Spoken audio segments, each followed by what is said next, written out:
Hello, my name is Ethan Fuller, and today I'll be talking about Jamestown. I will be discussing some of the important events that happened there and some important people. So let's get started.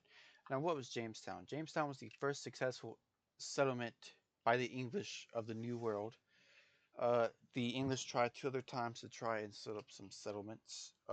They were Roanoke Colony in North Carolina and Newfoundland, which was in Canada. Now, Jamestown was named after King James I of England.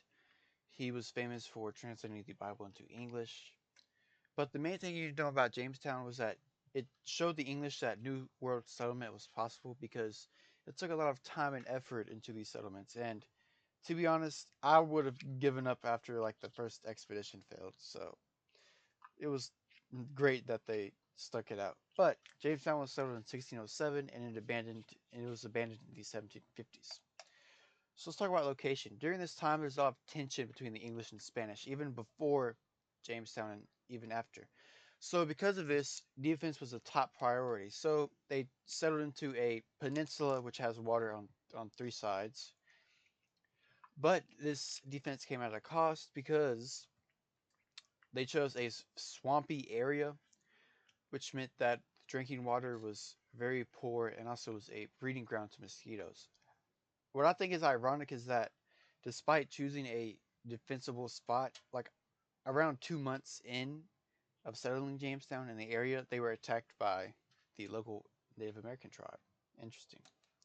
Oh, so the Virginia Company of London. The Virginia Company of London, they were kind of like the main bosses of the Jamestown expedition. They were the ones who funded it and provided supplies. They were mainly looking for gold, and this kind of hurt Jamestown at the beginning because whenever they sent supply ships, instead of sending farmers and seeds and like cattle and stuff like that they really needed, instead they would just send like experts to look for gold and like artisans to make glass and bakers and just stuff to try to sell a profit. But there's no one to sell to except for the Native Americans. So it didn't really make sense, but they got it figured out at the end.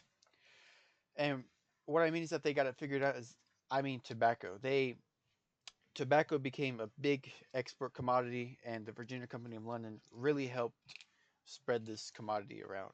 Now, John Smith. John Smith was famous for saying, "If you don't work, you don't eat." He's known as a harsh ruler. He's a very interesting guy if you want to do your own research on him. But he was raised as an orphan. He fought in various wars in Europe, and it was this experience that led him to have a government role on the Jamestown Board of Governors. But what's really ironic about him is that while they were on their way to settle Virginia, he was arrested for a mutiny, and they were gonna hang him when they got there.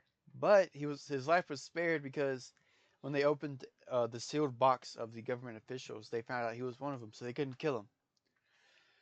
So later on, he becomes a lead negotiator for the colonists to the local Indian tribe, and it's because of this he later becomes the leader of Jamestown and rules with an iron fist. However, he makes a lot of enemies during this time, and he's injured during a mysterious gunpowder explosion.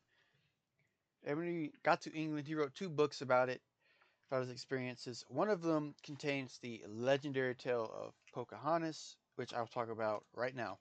Now, Pocahontas, she was the daughter of the local Indian chief. Like I said, John Smith was the lead negotiator to the local Indian tribe. So basically, when when he was out negotiating one time, he was kidnapped and set to be so-called executed. But Pocahontas magically stepped in and begged her father not to execute John Smith and became like best friends after. But most historians refute this. Most historians think that the chief was actually trying to assimilate John Smith into the tribe by doing some type of tribal ritual on him that he thought was an execution. Now, Pocahontas means little playful one, and I think in her language because she would often visit the colony and play with the local children. However, during a period of war, she was kidnapped and a prisoner of war, where she fell in love with John Wolfe, who And it was by this marriage that the war between the Native Americans and the colonists had ended. I'm getting ahead of myself. I'm so sorry. But they had a child, and that child still has lineage to this day, living lineage. So, now slavery back then was called something a little bit different. It's called indentured servitude. And what that means is that, say I owe you $10,000, right? I can work that off on a contract by working for you for about 10 years. So, and I still had rights, by the way. So, slavery back then, it was called indentured servitude. You still had rights, but you just had to work under your master for a while. Now, the first African so called slave arrived in 1619, but the first so called like lifelong slave, his name was John Pouch. He was caught trying to escape that indentured servitude, and so he was sentenced to like a lifetime of work. So he was the first so called slave. But by the late 1600s, things had changed. Because earlier, when these captives first arrived, they were assimilated into society and were baptized and took on the culture and religion of Jamestown. But by the late 1600s, that had changed because the opinion changed also. So there are many laws to prevent enslaved people from becoming successful.